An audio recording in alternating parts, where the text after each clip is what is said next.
Storytelling is one of the most important parts of being human. Passing down the knowledge and experience from past generations to the newer generation is something every person will go through. Nearly every single form of media is centered around storytelling: songwriting, film, literature, and of course, video games. Many video game stories are incredibly iconic, like Mario needing to rescue the princess, the post-apocalyptic world of Fallout, or even Arthur Morgan's legendary character arc in Red Dead Redemption 2. Yet, none of those stories come remotely close to the scale of video games' most epic story, or should I say, legend. Spanning through 20 different titles with different stories and heroes throughout. Despite there being 12 different incarnations of the legendary hero, the stories all take place on one big, confusing timeline. With so many different stories throughout the timeless franchise, we ask the question, which game has the best story and which game has the worst? In today's video, I will be covering every single Zelda game and ranking its story from worst to best, doing a recap of the story and commenting on what I liked and didn't like about each of them. I will include timestamps for the recaps and opinions, so if you want to hear just the opinions, you can skip ahead of the recaps. With 20 different stories to choose from, picking a favorite and least favorite was nearly impossible, but after some thought, I managed to make my picks. Of course, there will be major spoilers for literally every single mainline Zelda game in this video, so I recommend either skipping past the parts of the video you don't want spoiled, or checking out the video after you play the game. With all that said, let's rank every legend from worst to best. Many years after the events of the Minish Cap, which ended in Vaati being sealed within the Force Sword, we find a new Link in Zelda checking on a seal placed on the Force Sword, as Zelda felt some sort of weakness within its magic. Just when Zelda goes to check on the seal, Vaati breaks free of the seal and kidnaps Princess Zelda in an attempt to make him his bride. After being tasked by the fairies, Link draws the Force Sword, which splits him into 4 identical versions of himself, traveling through Hyrule and plundering dungeons in an attempt to rescue Princess Zelda. After doing so, Link heads to the Palace of Winds to battle and seal Vaati once again. Someone had to be last, and unfortunately, Four Swords was chosen to fill that role. This story is honestly just not interesting at all. Nothing about this story actually sticks with you, as it's very plain, which does make sense for the game, as Four Swords was way more gameplay focused compared to its story. Vaati's intentions were also really weird compared to the Minish Cap. Stealing a princess to make her your bride is such an overused plotline. Overall, a very basic and boring story that can't possibly be put above the other ones in the series.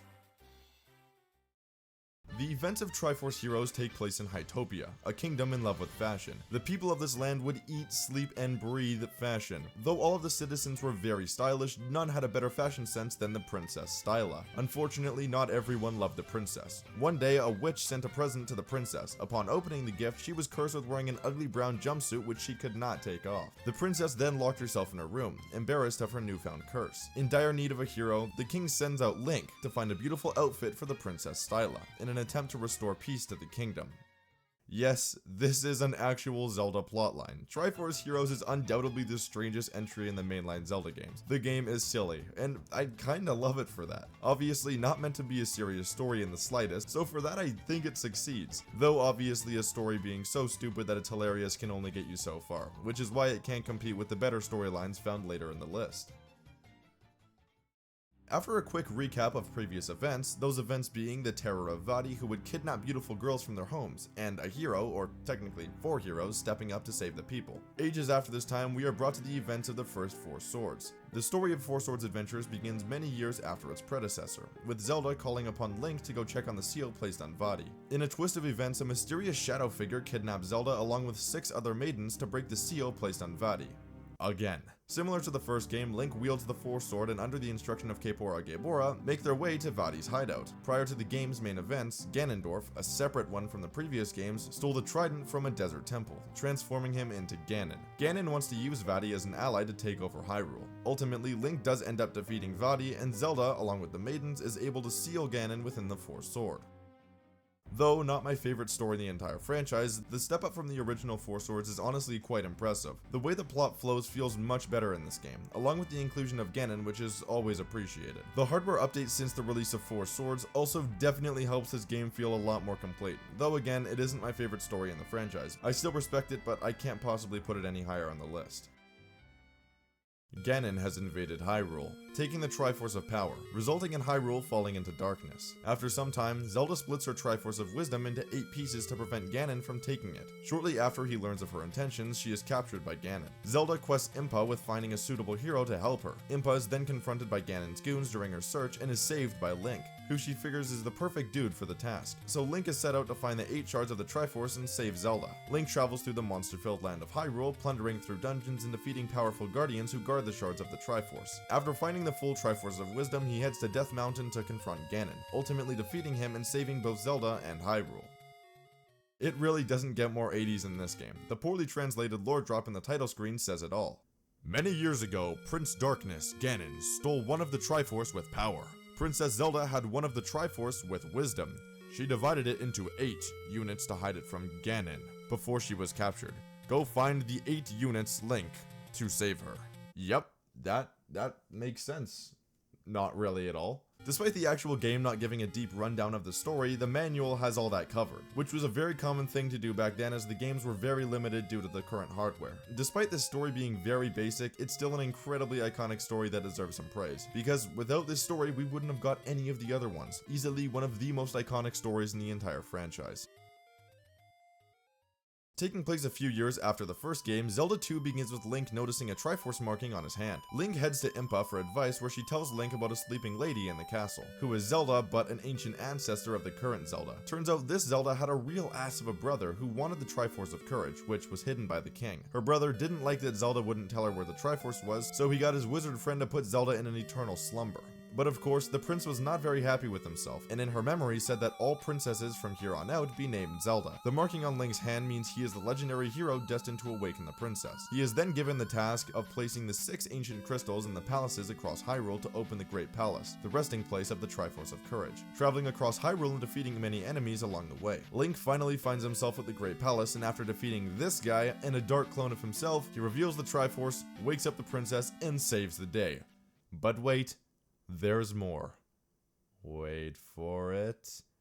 There we go. Oh boy, smooching time! Though not the best game, this is one of the most underrated Zelda stories by far. The game has such a deep backstory compared to the first game, but again, this game's story is also told mainly throughout the manual. One thing that I do love about this game is the stakes. Throughout the course of the game, the bad guys are trying to resurrect Ganon using Link's blood. So if you die, the game really lets you know that you messed up, which can really help with the immersiveness of the game. Overall, a great story and very impressive for a console like the NES.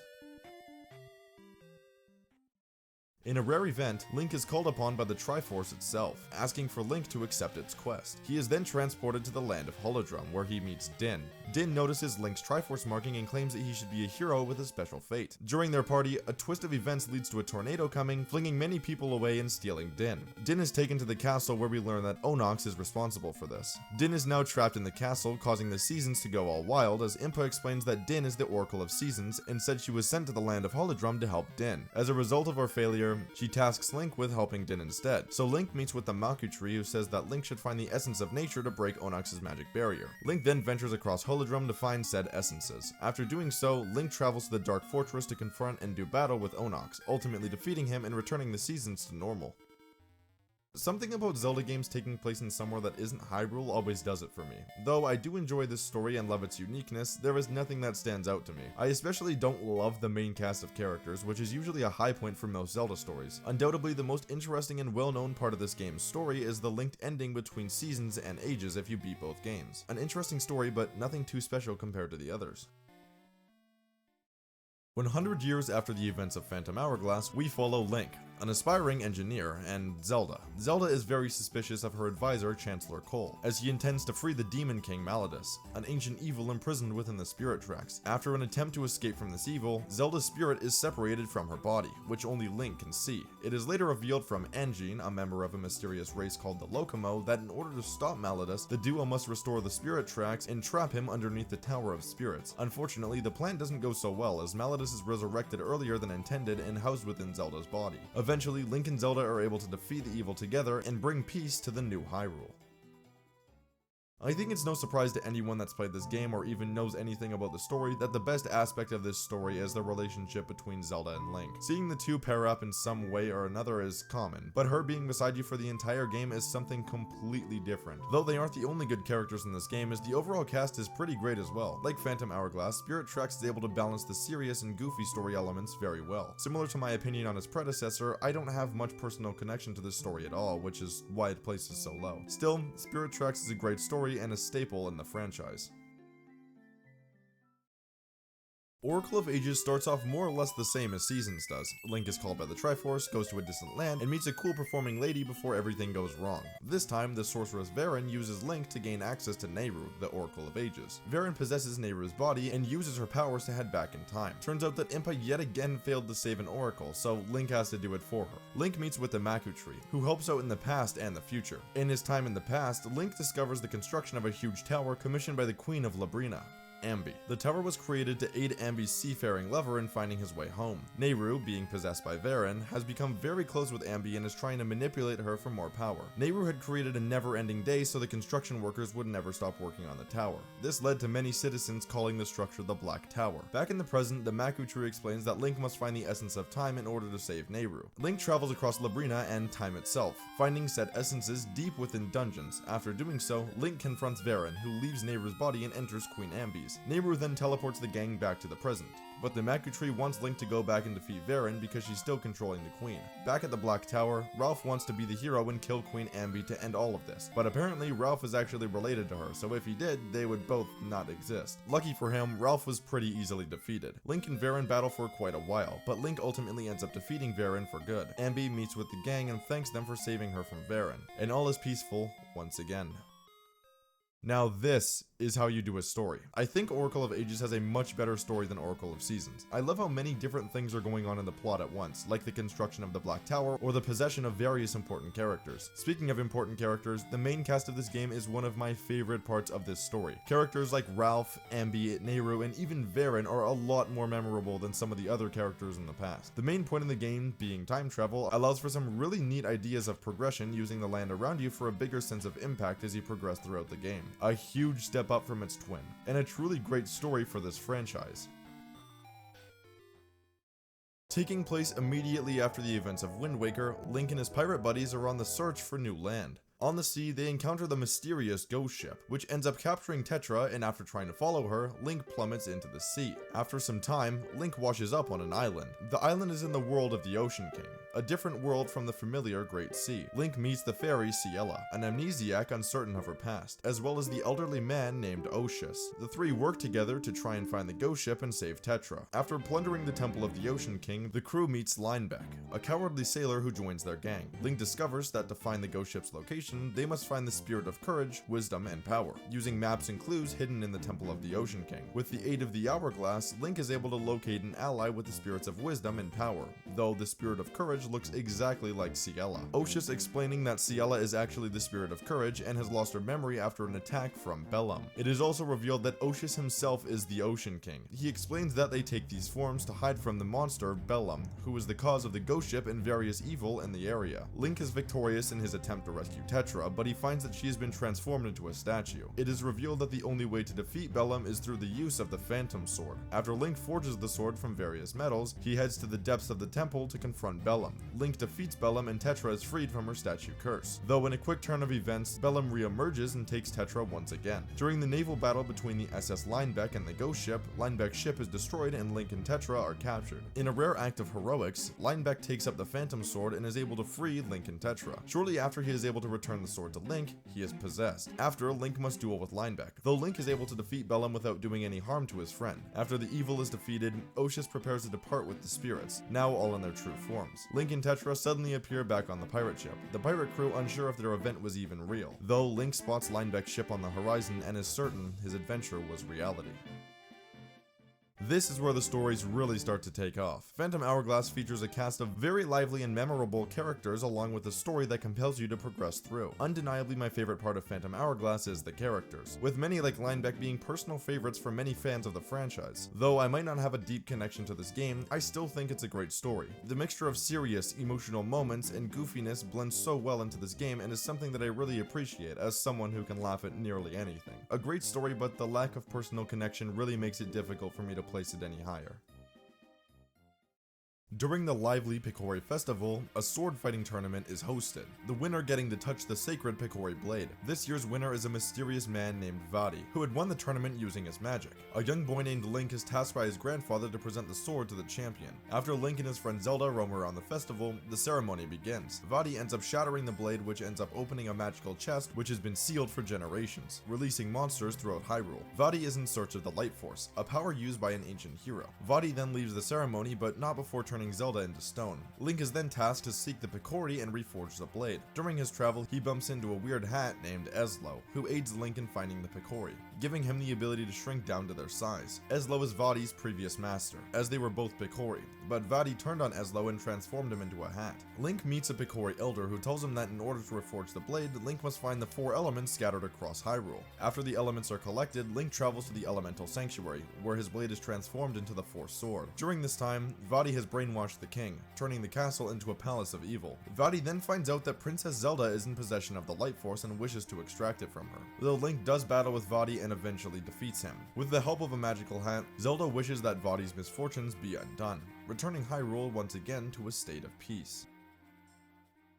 Chronologically, the second game in the Zelda timeline, the Minish Cap serves as an origin story for the iconic Force Sword. The game's main mechanic, being able to shrink to the size of a Minish, really helps with the uniqueness of the game. Being able to view the world from 2 very different perspectives was very interesting and compelling. This version of Hyrule is also very lively. For example, Hyrule Town is one of the best villages we've ever seen in the franchise. Through the use of kinstones, Link is sometimes forced to interact with many characters as well, in which the game has a really great cast of. The world of the Minish Cap feels very natural, which can help drastically with the immersiveness. The history of the Picori also helps add an extra layer of depth to this already alive world. For a 2D game, this story is incredibly impressive, a crucial story to the Zelda timeline and a near contender for the top 10. Long before the events of the first game, 3 goddesses created the land of Hyrule. Before departing, they left their mark, that being the ever-powerful Triforce, found within the Golden Land, or more well known as the Sacred Realm. One day, a group of evil thieves were able to open the gate to the Sacred Realm, the leader of the thieves being Ganondorf. Upon discovering the Triforce, he killed everyone in his crew, claiming the Triforce for himself. After claiming the Triforce, the Sacred Realm was transformed into the Dark World. Also changing was Ganondorf himself, who was transformed into the evil boar, Ganon. With his power, Ganon waged war on the land of Hyrule. This conflict was known as the Imprisoning War. During this battle, the sages of Hyrule attempted to trap Ganon in the Dark World, rendering his power useless. This made Hyrule enter a new era of peace, but Ganon wasn't done yet. The king of Hyrule found himself in a dire situation. Bad things were happening to the land of Hyrule, so the king calls out for someone to help him with his misfortunes. Ganon sees this as the perfect opportunity, so he sends his wizard bro Aghanim to go help the king. With the help of the wizard Aghanim, Ganon attempts to manipulate the king, in hopes of regaining his power. Aghanim quickly ends the misfortunes, impressing the king so much that he becomes very close with the wizard. Aghanim then backstabs the king, brainwashing his soldiers and taking his throne. He then seals the 6 maidens and calls for the help of the sages in order to save Ganon. The wizard also sends Zelda to a prison cell beneath Hyrule Castle, where she calls out for a hero to come and save her. This brings us to the events of the game. Both Link and his uncle hear Zelda's call for help, warning them both of past events. Unk then tells Link he's going out for a while, equipped with his sword and shield. He's probably going to the grocery store or something. He tells Link to stay home, which of course he doesn't do. Link follows his uncle to the castle and sneaks through a secret passage, finding him badly wounded against a wall as he was defeated by some brainwashed soldiers. He then encourages Link to go save Princess Zelda himself, giving Link his sword and shield. Making his way through the depths of the castle, Link saves Zelda and they head through a secret passage which leads to the sanctuary. The sage in the sanctuary then tells Link to defeat Aghanim, but the only way to do so is with the legendary Master Sword. Link is then told to visit Sahasrahla for more information on the topic, as he is a descendant of the sages. After finding Sahasrahla's house, he tells Link to find the Master Sword, which can only be obtained with the 3 magical pendants found within dark dungeons. After acquiring the 3 pendants, he searches for the Master Sword within the woods, drawing it from its pedestal thanks to the magic of the pendants. After pulling the sword, Zelda sends another telepathic message to Link, crying out for help as soldiers approach the sanctuary. Link then fights his way to the top of the castle to confront Aghanim, who has sent Zelda to the Dark World. After defeating the wizard in combat, Link is also sent to the Dark World. Sahasrahla then contacts Link telepathically, explaining where he is and what he must do, that being rescue the 7 maidens within the temples in the Dark World. Journeying through both Hyrule and the Dark World, Link is able to rescue all 7 maidens. After doing so, Link heads to Ganon's tower. Making his way through the tower, he finds himself again facing off against Aghanim, this time defeating him for good. Though as he lies on the ground, Ganon suddenly appears, transforming himself into a bat and crashing into the Pyramid of Power. Turns out that Aghanim was actually Ganon this whole time, just in a disguise. After an epic duel, Link defeats Ganon, gaining access to the Triforce and wishing for all of Ganon's actions to be undone. And all of Hyrule returns to peace once again. Holy shit. Talk about an improvement. While the first two games had great stories, the jump in quality when it comes to A Link to the Past is very impressive. Giving us a detailed backstory actually in the game this time rather than relying on a manual is a huge improvement in quality. Easily my favorite part of this game's lore is the backstory. The Imprisoning War is an incredibly important and interesting event in the Zelda timeline, but the most crucial thing this story did was impact. This is the defining Zelda story. Nearly every single Zelda game that follows A Link to the Past has a very similar story or format. This was the first Zelda game to introduce many recurring aspects of the Zelda franchise, like the Master Sword, recurring and actually memorable characters, or even thematically fitting dungeons. Though not my absolute favorite game in the franchise, it is arguably the most important game when it comes to story, and I highly respect it for that. One of the greatest games of all time, and the phenomenal story is a large reason why. A few years after the events of Breath of the Wild, Hyrule's beloved couple head on an expedition beneath Hyrule Castle to investigate some interesting gunk they see leaking out from below. Digging deeper into the castle's depths, they find a body. That body belongs to Ganondorf, and has a strange glowing hand touching him really passionately. The body is the reason for the gloom, as well as Calamity Ganon itself. Zelda then finds a secret stone, which she takes. Shortly after, Ganondorf awakens, attacking and severely injuring Link and damaging his Master Sword, along with releasing a ton of gloom into Hyrule and lifting the entire castle into the air. As the ground starts to shake, Link and Zelda plummet to their doom, only for Zelda to completely vanish. Link is quickly saved by the mysterious hand from earlier. Waking up, Link notices his arm has been replaced by the one which had previously saved him, that arm belonging to Rauru. After exploring the sky with the help of Rauru, Link reaches the Temple of Time, where he then places the decaying Master Sword on some sort of table, which is teleported somewhere by a magical light. Link then skydives to the surface and finds out that Hyrule is having some severe issues. The main races of Hyrule are all experiencing some horrible events happening to them.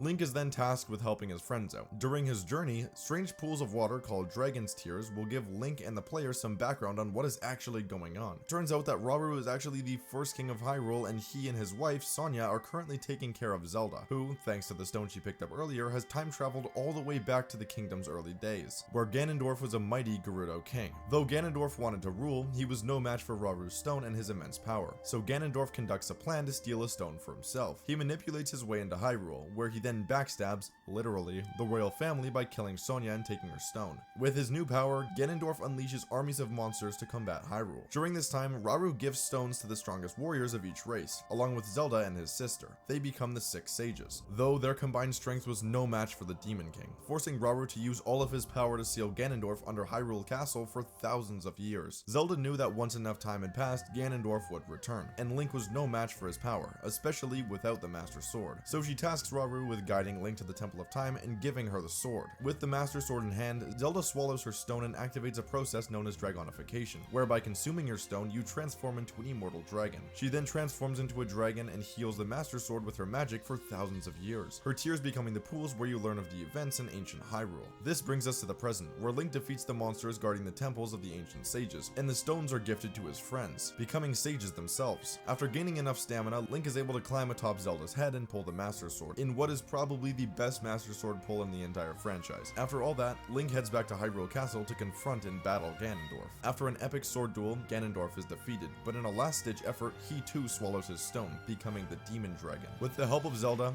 Link is able to skydive onto his body and attack his weak points, ultimately defeating Ganondorf for good. The souls of Rauru and Sonia then use some sort of power to transform Zelda back into a human. Plummeting thousands of feet into the air, Link reaches out for the unconscious princess, where they land in a pool of water safe and sound. The newfound sages then vow to protect Zelda as the new Queen of Hyrule.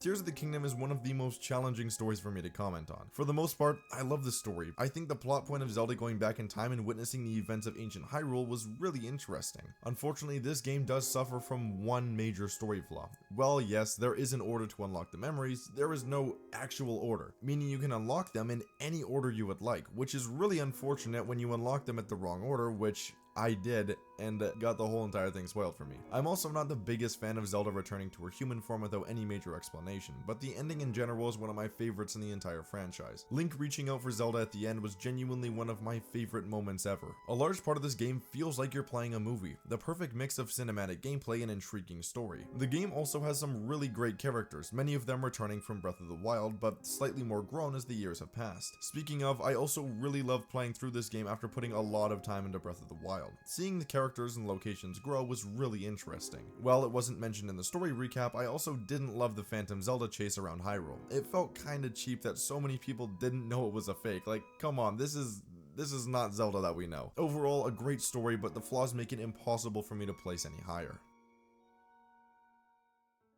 100 years before the events of the game, Hyrule is flourishing. We follow the young Princess Zelda in an attempt to activate her dormant powers within her blood. During her countless attempts of praying to the magical springs, Hylians begin discovering the ancient Sheikah relics, once used in a war against Ganon. This war ultimately ended in Ganon being sealed underneath Hyrule Castle, but a prophecy foretold his return. In preparation for this, the Hylians dug up 4 giant robots called Divine Beasts, and tasked 4 warriors from the various races around Hyrule to pilot them. They would become the champions, but there was a 5th champion as well, a young knight who proved himself worthy of the title after defeating a rogue guardian all by himself, that knight being Link. With this new team assembled, the inevitable became reality. Ganon had returned, spitting out tons of malice to control the ancient Sheikah technology across the land. The initial attack from Ganon killed thousands, including the king himself, leaving Hyrule Castle and the town surrounding it massacred. The champions devise a plan.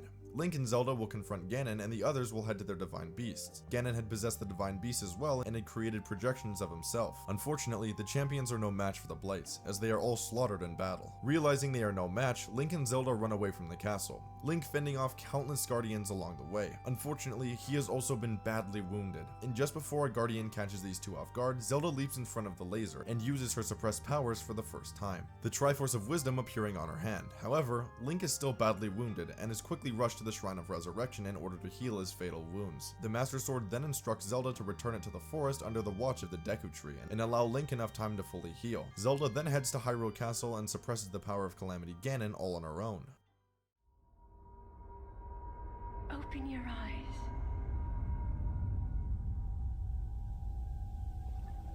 Wake up, Link. 100 years after the battle, Link is awakened in the Shrine of Resurrection, his wounds fully healed. Unfortunately, he cannot remember anything of his previous life. The Sheikah had left a device called the Sheikah Slate, which holds photos of Link's previous life in an attempt to guide him throughout his journey. Exploring further, Link meets an old man, who recounts Link of Calamity Ganon and the possessed Divine Beasts. The old man is the spirit of the long-dead King of Hyrule, who instructs Link to head towards Kakariko Village, where he meets Impa. Impa then tells Link he must rid the Divine Beasts of their malice, and once again do battle with Ganon. After traveling around Hyrule and learning the events that had happened all those years ago, he reclaims the Master Sword and marches on to face Ganon once and for all. After being helped by the spirits of the champions and Zelda herself, Link is able to defeat Ganon in battle, Zelda sealing Ganon away forever. After his defeat, Link and Zelda are finally reunited, and we are blessed with one of the best and most emotional moments in the entire franchise. May I ask, do you really remember me?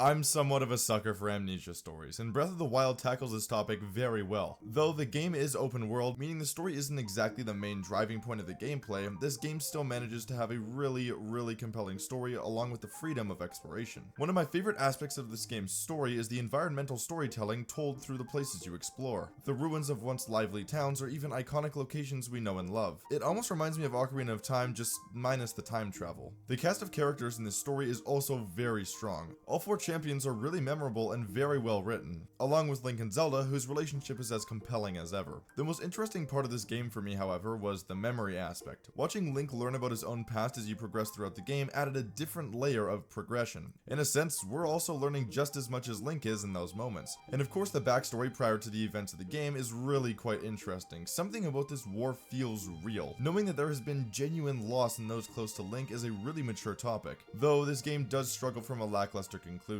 With all the incredible build-up, it's kinda hard for the ending not to be disappointing, but unfortunately it does fall flat and feels slightly short compared to other Zelda stories. one of the most loved stories in the franchise for all the right reasons. Breath of the Wild's journey of self-understanding was very well written. After a strange dream where Link is looking at a shadowy figure, he is woken by Gully, the son of the blacksmith, who tells Link he's late for work again. Upon arriving at the blacksmith, the wife notices the previous customer, the captain of Hyrule's royal guard, has left his new sword at the shop. Link is tasked with delivering the sword to the castle, where he is then redirected to the sanctuary. At the sanctuary, he meets Dampé and Sears. After Sears enters the sanctuary, the door shuts behind her and a loud shriek is heard from within. Unable to move the doors, Link heads through a secret passageway into the sanctuary. Upon arriving inside, Link meets Yuga, a mysterious sorcerer who claims they are seeking perfection. Yuga had turned the captain into a painting and did the same thing to Sears. Attacking Yuga, Link hits the wall as his charge was dodged by the sorcerer. Waking up at his house, Link meets a really weird guy in a bunny suit named Ravio. Ravio was a traveling merchant who found Link unconscious in the sanctuary. After letting Ravio stay at his house, Link is given a bracelet. Ravio then urges Link to report the strange events to the princess. After meeting with Zelda, Link is given the Pendant of Courage and tasked with finding Sahasrahla. After meeting with him, Link is told to head to the Eastern Palace to warn his pupil of potential danger, as both he and Sears are descendant of the Seven Sages. Osfala, his pupil, ignores the warnings and heads into the palace anyway. Inside, Yuga had bested both Osfala and Link's, transforming Link into a painting plastered on the wall. Ravio's bracelet then begins to glow, and Link is able to merge freely in and out of walls. Sahasrahla meets Link outside of the palace, where they hear a loud noise coming from the castle. In a hurry, they head towards the castle and find an impenetrable magic barrier surrounding the castle. Link is then tasked with finding the weapon capable of destroying the barrier, the legendary Master Sword. First, Link must find the 3 pendants found throughout Hyrule. After finding the remaining 2 pendants, Link heads to the Lost Woods and is able to pull the Master Sword from the pedestal. Link heads back to Hyrule Castle, where he breaks the barrier and faces off against Yuga once again. Yuga quickly escapes with a painting of Zelda through a crack in the wall. Following shortly after is Link, who is transported to the parallel land of Lorule. In Lorule's throne room, Yuga uses the paintings of the sages to summon Ganon and merge with him, fusing their might together and possessing the Triforce of Power. As Yuga, or Ganon, I'm just gonna call them Ganon. As Ganon approaches Link, he is stopped by Hilda, the princess of Lorule. Link is tasked with finding the paintings of the sages across Lorule's dungeons to help save Hyrule and Lorule. After retrieving said paintings, the sages use their power and Link is granted the Triforce of Courage. Upon returning to Lorule's castle, Hilda informs Link of why Lorule is in such peril. Lorule once had a Triforce of its own, but it was destroyed to stop conflict, ultimately sending Lorule into darkness. In a surprising plot twist, Hilda steals the Triforce of Wisdom from Zelda and summons Yuga to take the Triforce of Courage from Link. Hilda had been using Link this entire time to try and obtain Hyrule's Triforce for her own kingdom. However, in another plot twist, Yuga betrays Hilda and takes the Triforce of Wisdom in hopes to rebuild the kingdom of Lorule in his own image. After doing battle with Yuga, Zelda's painting grants Link the Bow of Light and he strikes down the sorcerer. After his defeat, Zelda is set free. In an act of desperation, Hilda begs for the Triforce. Suddenly, Ravio runs into the throne room. Taking off his hood, it is revealed that Ravio and Link are one of the same. Like Hilda and Zelda, Ravio is Link's Lorulean counterpart. Ravio explains to Hilda that these very actions are the reason why the Triforce was destroyed in the first place. Realizing her mistake, Hilda returns Link and Zelda to Hyrule, destroying the link between the 2 worlds. After returning to Hyrule's sacred realm, Link and Zelda place their hands upon the Triforce and make a wish. That wish being to give Lorule a Triforce once again. As Hilda and Ravio look up in disbelief, the rays of sun return to the kingdom of Lorule, giving the broken kingdom newfound peace.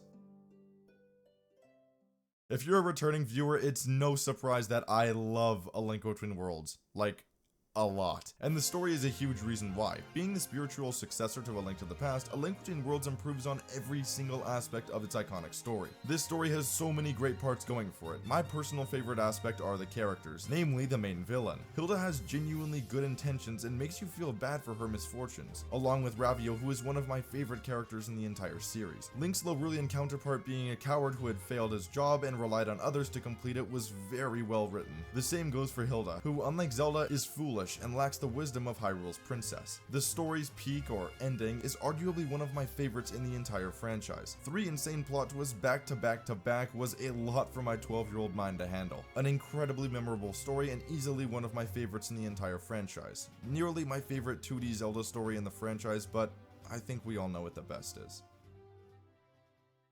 Shortly after the events of A Link to the Past, Link sets sail and hopes to explore more of the land outside of Hyrule. During his time on the sea, a violent storm breaks out, resulting in Link's boat being struck by lightning and capsizing. Link then washes up on the shores of the mysterious Koholint Island. Waking up in an unknown bed, Link is surrounded by two strangers, Marin and her father Tarin. Marin had been the one who found Link on one of the island's southern beaches. While retrieving his belongings, Link meets an owl who explains that in order to leave Koholint Island, one must wake the windfish atop tall heights with the 8 instruments of the sirens, journeying across Koholint Island and exploring the various dungeons, lands, and people to collect the instruments. Later in the game, in the Southern Face Shrine, it is revealed that Koholint doesn't actually exist and is just a figment of the windfish's imagination. Should Link wake the windfish, everything on the island will vanish. Everything. After waking the windfish and defeating the nightmare, the player watches as all of the people you have helped and all the impact you've made vanish right before your eyes.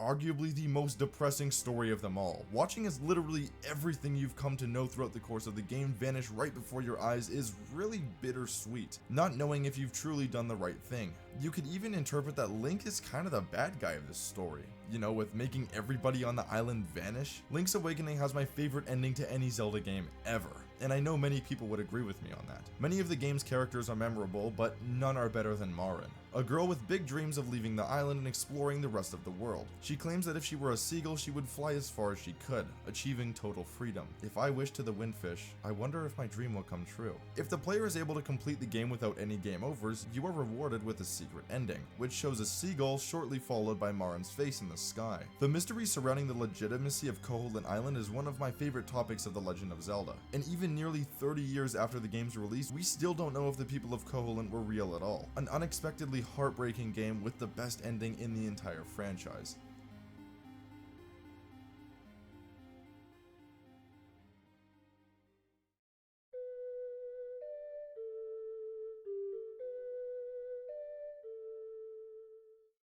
Taking place shortly after the events of the Hyrulean Civil War, a conflict that saw the races of Hyrule become ununified, we are brought to Kokiri Forest, where the Deku Tree, the guardian deity of the forest, instructs one of his fairies, Navi, to find the boy without a fairy, that boy being Link. Link is a Hylian child raised by the Deku Tree in the Kokiri after his dying mother had entrusted him to the forest folk. Link had always been different from his peers as he never had a fairy, unlike all of the other Kokiri. Navi accompanied Link when talking to the Great Deku Tree, who explains that a man named Ganondorf had pretended to make peace with Hyrule, but is currently trying to backstab everyone. Ganondorf's main goal is to gain access to the Sacred Realm, and use the powers of the Triforce. The way of entering this realm is through the Spiritual Stones, magic stones entrusted to the various races of Hyrule. The Deku Tree explains that he has been cursed by Ganondorf as he wouldn't give up his stone. He sends Link on a quest to find the parasite infecting him and slay the beast. After doing so, it is unfortunately too late, and the Deku Tree passes away. In his final words, Link is told to go to Hyrule Castle and talk to the princess, Zelda. She explains how she has been having visions of a man from the desert ruining everything, and a boy from the forest saving everyone. The man, of course, being Ganondorf, who had pledged his allegiance to the Hylian royal family and the king, though Zelda does not believe his trickery. She tells Link to gather the remaining spiritual stones to prevent Ganondorf from entering the Sacred Realm and gaining access to the Triforce, though Ganondorf is already a step ahead. Upon pulling the Master Sword from its pedestal behind the Door of Time, we learn that the real key to the Sacred Realm was the Master Sword itself, and Ganondorf had followed right behind Link, leading him directly to the Sacred Realm and gaining access to the Triforce. After pulling the sword, Link is sealed in the Sacred Realm for 7 years as he is not old enough to be the hero of time. During this time, Hyrule has become a wreck. Many of the lively locations you visited in your childhood brought to ruin. Link is then tasked by a Sheikah man named Sheik to rid the 5 temples across Hyrule of the curses placed upon them and awakening the sages of the respective area. After doing so, Link is able to confront Ganondorf, but not before Sheik reveals their true identity, that being the missing Princess Zelda. But she is quickly captured by Ganondorf, and Link needs to save her and Hyrule. Link ultimately defeats Ganondorf and Ganon, bringing peace to Hyrule. Zelda sends Link back in time using the Ocarina of Time, letting Link live out the childhood he never had. When it comes to simple, standard Zelda stories, Ocarina of Time sits at the top. Following Link through time as his journey as the hero, Ocarina of Time is truly a story about growing up. Watching the lively towns of your childhood turn to ruin is a perfect way of capturing the feeling of entering adulthood. Though the environment changes are great, the character changes are just as good. The whole time travel mechanic works so well to this game's story. Forcing Link to go back in time to alter the course of the future was very well done. Not only were the events that happened during the story great, but also what came before and after. Preceding this game was the Hyrulean Civil War, a very interesting conflict that shows the realistic nature of the kingdom, as well as the most important event in the history of The Legend of Zelda, well, besides the demise thing, but you know, that's kind of before the events, I guess. I'm talking, of course, about the timeline split. During the events of Ocarina of Time, Link defeats Ganondorf and saves Hyrule, though this is not the case for all realities. Depending on what happens during this battle, the course of history will be completely different. The timeline splits being the hero is triumphant, which sparks the child era and the adult era, or the hero is defeated, which leads to the events of the imprisoning war. A phenomenal story from one of, if not the greatest games of all time.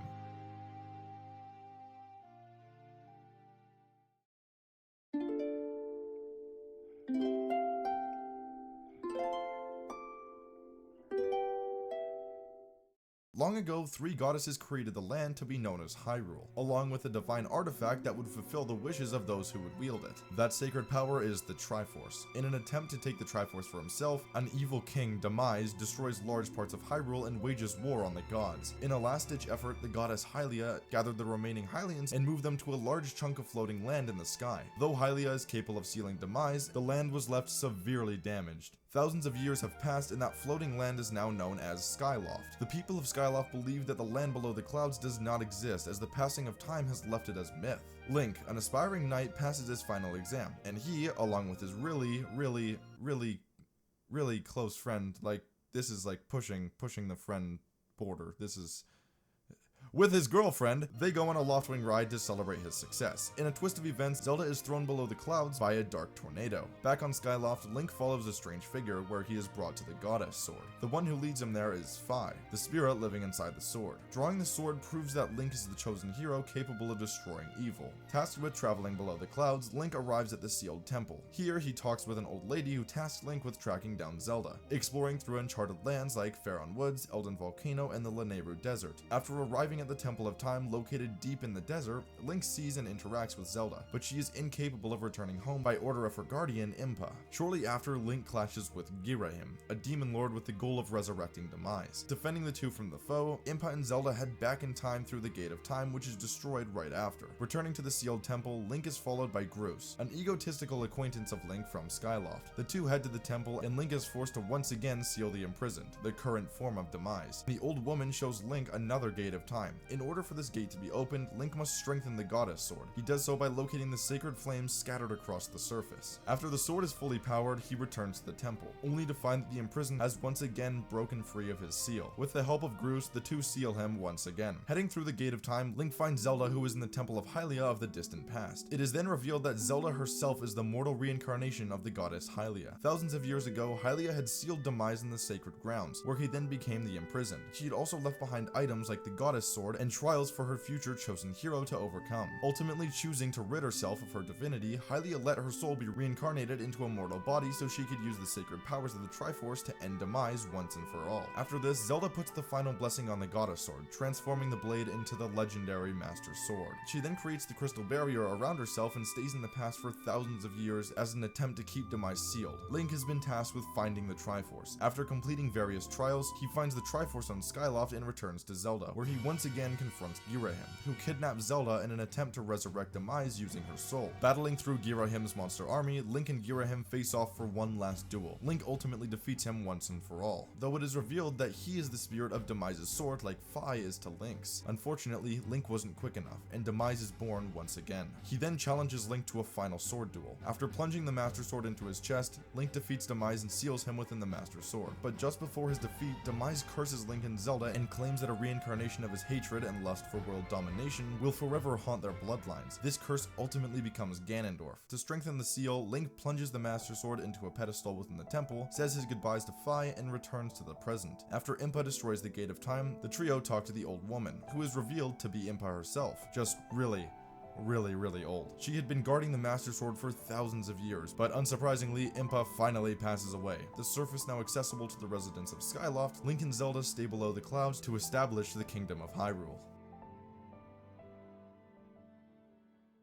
The story of Skyward Sword started it all, serving as the origin story for the entire franchise that we know and love. Watching Link become the first chosen hero in overcoming many trials. This version of Link is arguably my favorite in the entire franchise, showing so much emotion along with passion for wanting to save Zelda. Speaking of, the Link and Zelda of this story are easily the best we've ever got in any game thus far. The entire plot revolves around their dynamic and relationship. And if you don't believe that Link and Zelda are a couple, just play this game, please. And like, seriously, it's so obvious. They love each other. The whole game is filled with so much emotion. Watching Link desperately try to save Zelda when she knows what her destiny is was so touching, along with Fi's final goodbyes, which was one of my favorite moments in the entire game. The emotional moments are what make this game great. But beyond that, the cast of characters in this game also immensely helps with getting sucked into the story. Groose being one of my favorite characters in the entire franchise. Watching him go from a selfish jerk who just wants to be the best to a genuine hero was only a part of what makes this tale so compelling. And I know a lot of people hate on this character a lot, but Fi was seriously a really well written character. Her coming to realize what human emotions are just as she says her final goodbyes to her master is very touching.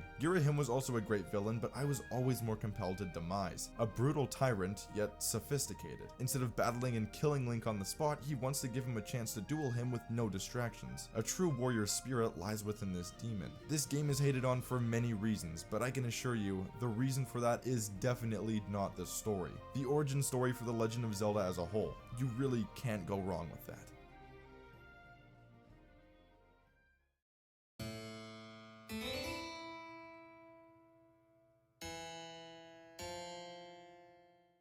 Link lives on Outset Island with his sister Errol and his grandma. It is Link's birthday, and for his birthday he is forced to wear clothes that honor the ancient hero, that being the Hero of Time. After given a telescope from Errol, a huge bird drops a pirate girl into a forest above the island. So Link grabs a sword and heads up to save her. The girl's name is Tetra, and Link saves her, but the bird comes back and takes his sister. Link chases after the bird with his new pirate gang. After saying his goodbye to his family, they set sail, arriving at the Forsaken Fortress. Link infiltrates the fortress and sneaks around the guards. Spotting Errol at the top floor, Link approaches, but the bird finds him before he can get his sister, and upon orders from the Big Cheese himself, flings him super far across the ocean. Link then wakes up on a talking boat, the King of Red Lions, who explains to Link who Ganondorf is and that you gotta beat him if you want to save your sister. But Link needs to get the 3 pearls first so that he can get some experience and build up his courage. Link travels to various islands, meeting new people and solving their problems. After doing so, Link places the 3 pearls in the 3 statues and the Tower of the Gods rises from the sea. Link makes his way through the Tower of the Gods and defeats Gohan. Doing so allows Link to ring the bell atop the tower, and that causes the water at the entrance to start glowing. Heading back down, Link makes his way into the sea, to the land of ancient Hyrule, a land frozen in time by the gods. In Hyrule Castle, Link can find the Master Sword, and pulling it results in time changing back to normal. With his new blade, Link heads back to the Forsaken Fortress to get his sister back. Link and the pirates are successful in helping his sister. Link must also fight the Helmarock King, which is the big bird, and defeat him once and for all. Link then confronts Ganondorf, who explains that he cannot be defeated with the current Master Sword, and Link needs to charge it up with some magical mojo first. Link and Tetra are then rescued by the Postman and Valoo. The two then head down to ancient Hyrule and meet the real form of the King of Red Lions, that being the King of Hyrule himself. Reuniting pieces of the Triforce reveals that Tetra is actually Zelda, and it is stated that Link needs to talk to a couple sages across the Great Sea to recharge the Master Sword. After charging the Master Sword completely up, Link is tasked with finding the missing shards of the Triforce of Courage. With his new courage, Link heads back to Hyrule and Zelda gets kidnapped, so Link goes to Ganon's tower. Making his way through various boss fights, Link reaches the top of the tower, where Ganondorf and Zelda stand. Ganondorf explains his need for the Triforce and quickly attacks Link, knocking him unconscious. With the full Triforce in hand, Ganondorf goes to touch the Triforce to make his wish, but the king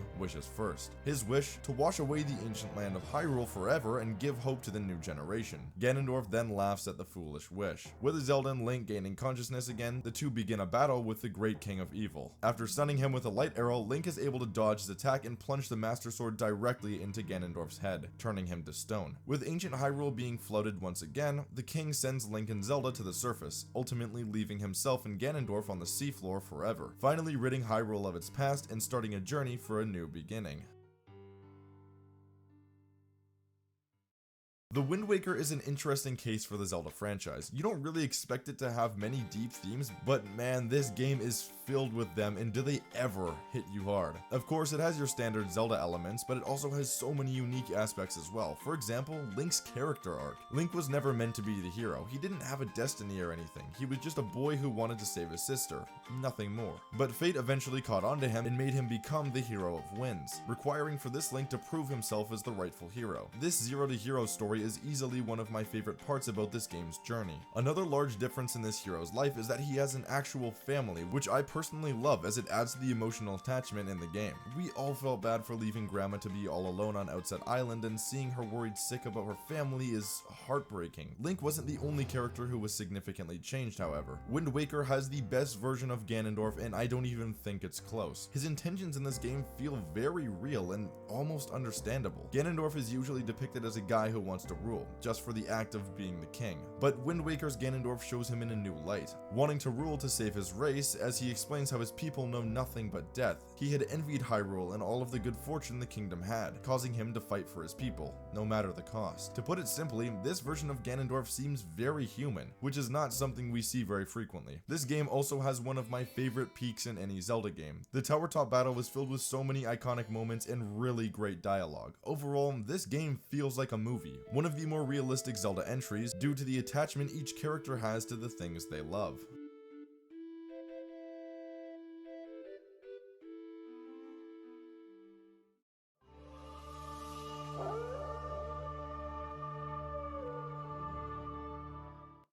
Deep within the Faron Woods lies the peaceful Ordon village. Link lives here and he works on the village's ranch. The children of Ordon look up to Link as an older brother figure, teaching the kids how to be brave. After giving them some sword lessons, Talo, one of the children, spots a monkey and chases after him. Following suit are the rest of the children and Link. Heading deeper into the woods, he finds Talo in a cage. Link defeats the Bokoblins and frees Talo. The following day, after finishing his duties, Link's childhood friend Ilia notices that Epona's leg is injured, and after giving Link shit for it, she takes Epona to the Ordon Spring to heal her wound. At that moment, Boblins crash through the gate and knock the three kids unconscious, taking Colin and Ilia, leaving Link in the water. As he regains consciousness, he notices everyone is gone, so Link heads deeper into the woods to try and find out what happened. Blocking his way was a strange black wall. Upon approaching the wall, a mysterious hand reaches out and pulls him through. On the other side of the wall, Link is attacked by shadow beasts, but suddenly the Triforce symbol on Link's hand begins to glow, and the shadow beasts back off. Link lies on the ground in agonizing pain as he begins to transform into a wolf, shortly after passing out. Link is then captured and held prisoner in Hyrule Castle, where he meets Midna, a strange imp with unknown powers. Midna aids Link in escaping from the cell. The two then head to the top of the castle and find out that Hyrule has been completely coated in twilight. In the highest tower, they encounter a cloaked figure who is revealed to be Princess Zelda. After Midna and Link return to the world of light, it is revealed that Link cannot turn into a human quite yet. Still in his wolf form, Link returns to his village. He steals a sword and shield before returning to the Black Wall. He is also summoned by the spirit of the Ordon Spring,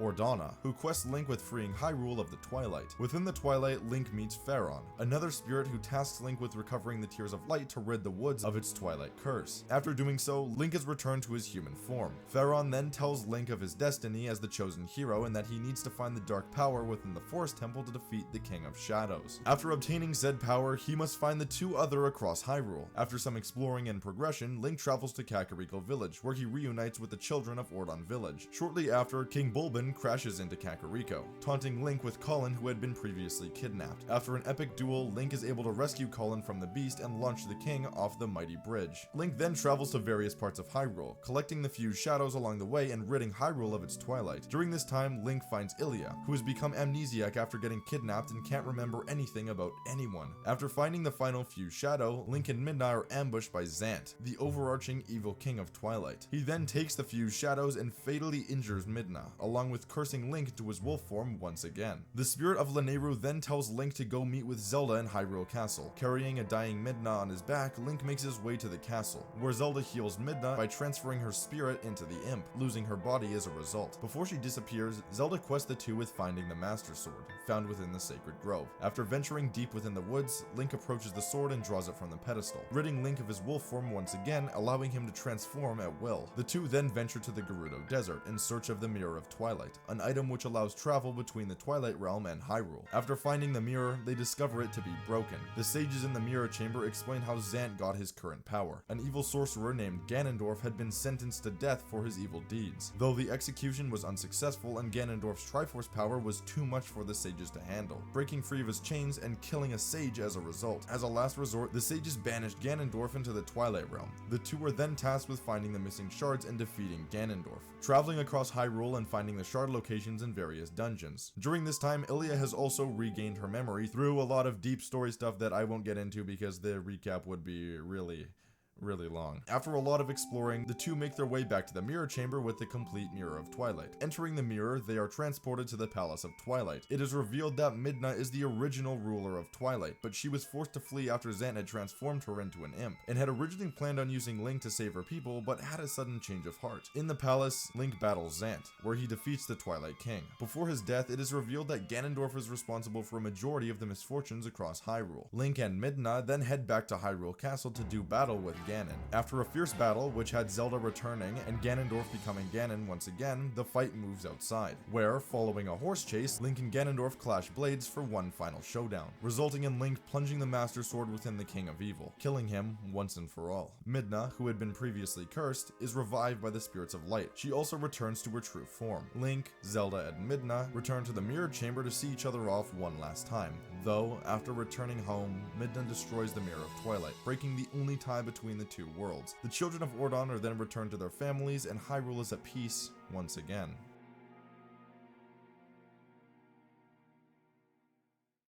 Twilight Princess, in my eyes, is the most cinematic Zelda experience we've gotten thus far, featuring some of the most epic moments in the entire franchise. A lot of these moments belong to the hero of Twilight. In this game, Link feels the most real he's ever felt before. I had mentioned before how Wind Waker had the emotional stakes with Link's family being involved with the plot, but Twilight Princess takes it to a whole other level. Introducing these children who look up to Link as a cool older brother just for them to be taken away really helps with driving the story forward and adding another layer of motivation. When the kids are in danger and need help, Link is right there to save the day, proving that he is the brave mentor that they claim him to be. Link's background in this game is one of my favorites for the character. Beyond being the chosen hero, this Link fights to protect his people. Another character who does that is, in my opinion, the best side character in the entire franchise, Midna. Midna's character arc is one of the best aspects of this game's story. Following her as she uses Link for her own gain to then develop genuine empathy and care for the land of Hyrule was genius in writing, and her conclusion was heartbreaking yet satisfying. Midna shattering the Mirror of Twilight was a perfect act of unselfishness, a great way of concluding her character arc. Overall, I think Twilight Princess features the best cast of characters we've ever seen, though there are many that are close contenders. Hyrule's world also feels very alive, the market packed and lively, and even when the blanket of Twilight covers the land, Hyrule's mightiest knights cowering in fear as their uncertain fate lies before them. This game's dungeons also mesh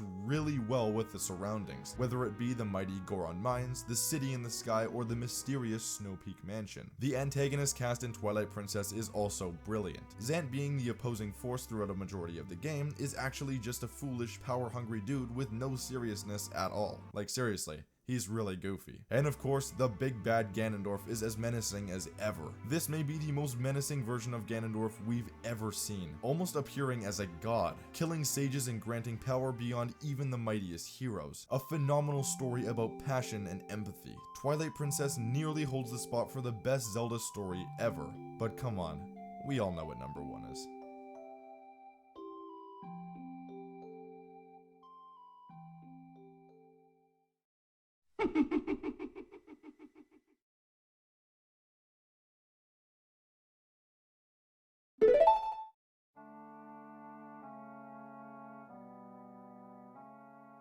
Directly after the events of Ocarina of Time, we follow Link looking for his lost companion, Navi, who randomly disappeared after their quest. Link finds himself in the Lost Woods, where he is attacked by a Skull Kid, who is wearing an interesting mask called the Majora's Mask, an ancient mask used in hexing rituals by an ancient tribe. Skull Kid takes Link's ocarina, and upon waking up, Link starts chasing the Skull Kid. He then falls down a strange stump where Link is turned into a Deku Scrub using the mask's dark powers. Continuing the chase in his new form, Link finds a large stone door, which transports Link into the parallel land to Hyrule, Termina. This world has a major issue. The Skull Kid has used Majora's powers to call down the moon and make it crash into the earth in 3 days' time, eradicating everything on the surface. Link is then confronted by the Happy Mask salesman, a strange man who originally had possession of the Majora's Mask, but the Skull Kid had stolen it from him. He tells Link to bring his mask back, and in favor, he will turn Link back into his human form. So after doing some side quests and retrieving his ocarina from the Skull Kid,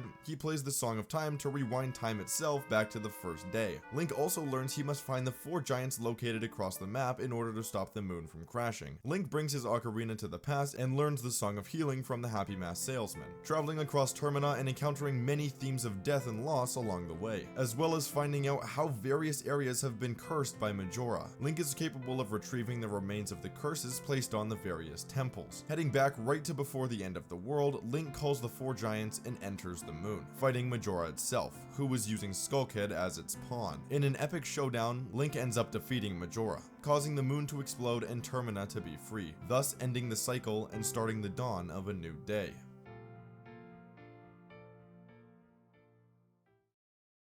Easily the most dark and emotional Zelda story we've ever got, and I don't think anything is ever topping it. Themes of death, loss, and sorrow making consistent appearances across the land of Termina. These themes are the most prominent within the characters of the game, which is given an extra layer of depth thanks to the game's Doomsday system. We see different characters acting completely different ways to the inevitable doom that comes for them. Some people of Clocktown wanting to flee and save themselves, whereas others want to continue on with the annual Moon Festival. The mighty sword teacher, cowering in fear on the final day, knowing his last minutes are upon him. The carpenter boss doesn't even think anything is gonna happen. He stands there denying the fact that anything bad will happen to him at all. One of my favorite aspects of this game is the inclusion of the 5 stages of grief throughout the game. For example, we see Darmani, the Goron leader, experience severe bargaining, willing to do anything to be there for his people when they need him most. Lulu of the Zora enters a deep depression after her children are taken from her, and the Deku King lashes out his internal anger on the innocent monkey who he believes to have taken his daughter. I believe Majora's Mask has undeniably the best dialogue out of any game we've ever got in the Zelda franchise. Every character is written with such depth and interest throughout the 3-day cycle. Of course, the game's villain, Skull Kid, is also very well written. We later learn that Skull Kid was actually just a pawn of Majora, and that Skull Kid wanted nothing more than to be loved and have friends. But absolutely nothing sticks with me more than the sad moments featured within the game. Watching Pamela and her father embrace after he is transformed back into a human after accidentally becoming a mindless Gibdo was heartbreaking, or even the Deku Butler weeping on his knees after finding out the truth about his son. This game will take you through an emotional roller coaster, and I love it for that very reason, which is why Majora's Mask is undoubtedly the best story in the entire Legend of Zelda franchise.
Thank you guys so much for watching this video. It took me forever to compile this list together, with many challenging choices as all the stories of this franchise are great. If you watched through the whole video, I really appreciate your time, and even if you skim through it, I appreciate your time just as much. I hope you were able to enjoy this video and agree with some of my choices, and if you don't agree, feel free to leave a nice comment or share your personal ranking. I love reading the comments, and I apologize that I can't respond to all of them. There is just an overwhelming amount of comments on my videos, and I really wish I could respond to all of them, but it's impossible. Once again, thank you for all the support. I really appreciate it. It really helps me stay motivated to keep releasing content for you guys. Thanks again for watching this video. It means a lot. See you guys in the next one.